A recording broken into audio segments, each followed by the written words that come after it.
quarter, and what did you guys do to kind of shake that off, if so?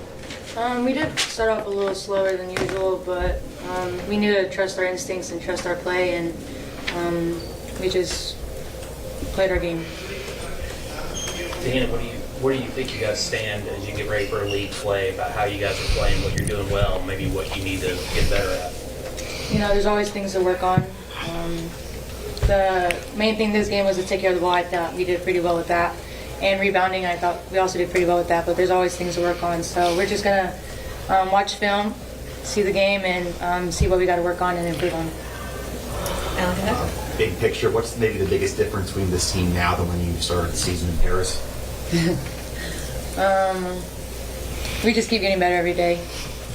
And we're just going to keep it rolling and keep working on things that can get better. So, you know, working on free throws, I forgot to mention that.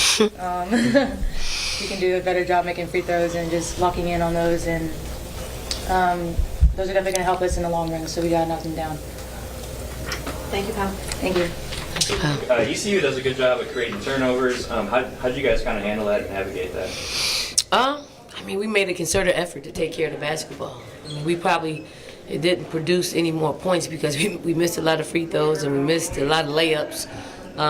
But they really get under your skin. They really do a good job of being disciplined and calculating and making you play faster, making you think on your feet a little bit. And I thought at the beginning of the game, the crowd was in it. It was hard for us to actually connect, call plays, and be on the same page. So a great tribute to Kim and her staff and getting her team ready to play.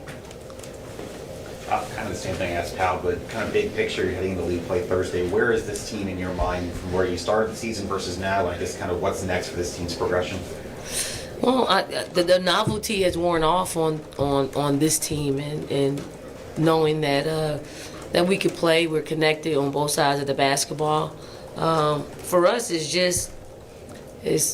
just keep living up to the challenge of who we're facing, because we're facing people who are ready to play against us. They get amped up, and I like to play in hostile environments like this because it does prepare you for league play. And they got a few Power 5 players on their team that this game was really an important game for us to play against that kind of competition on the road as we actually go on the road to play Florida next week.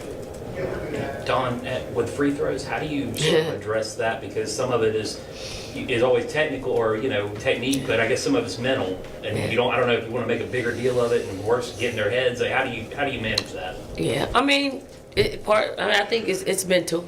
I think when you start pointing things out, like free throw shooting, it seems to get worse.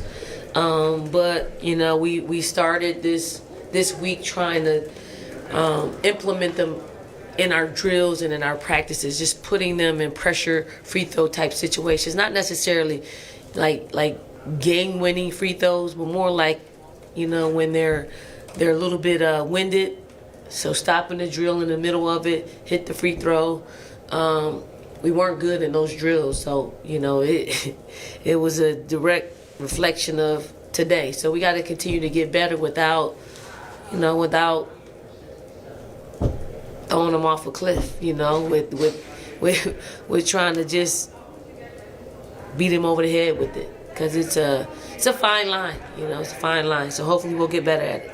Dawn, I saw you and Kim talking before the game. How would you describe the relationship you have with her? Oh, Kim's cool. Like, I know Kim and Corey, we've been in the business a long time. We recruited some of the same players. I just think she's got her shot here. Being a head coach, she's been a couple of places, but I think this is a place where she found home. Her and her family.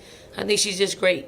I think she's doing a great job recruiting. I think she's doing a great job just Xing and O'ing and preparing her team to play. I mean, they are a cool team to prep for, because they can play a lot of different ways. They got big bodies. They got players who can score. They're disciplined to their offense and their defense, and you want that.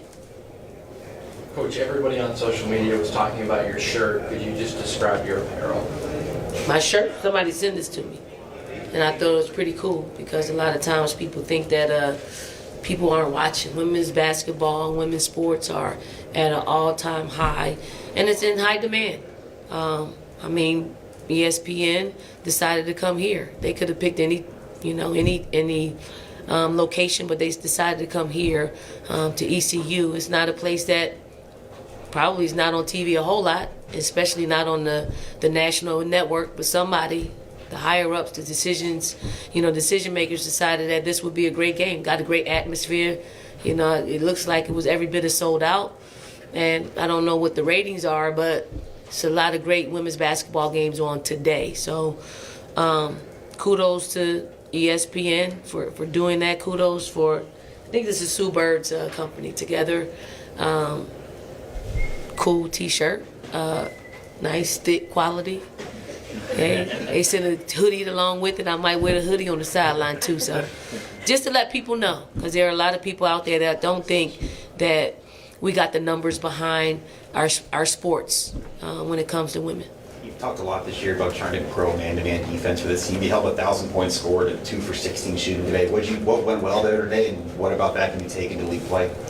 It's a little bit of both. Danae's from South Carolina, so I'm quite sure she wanted to do well against her home state team. Part of that is we played different people on her.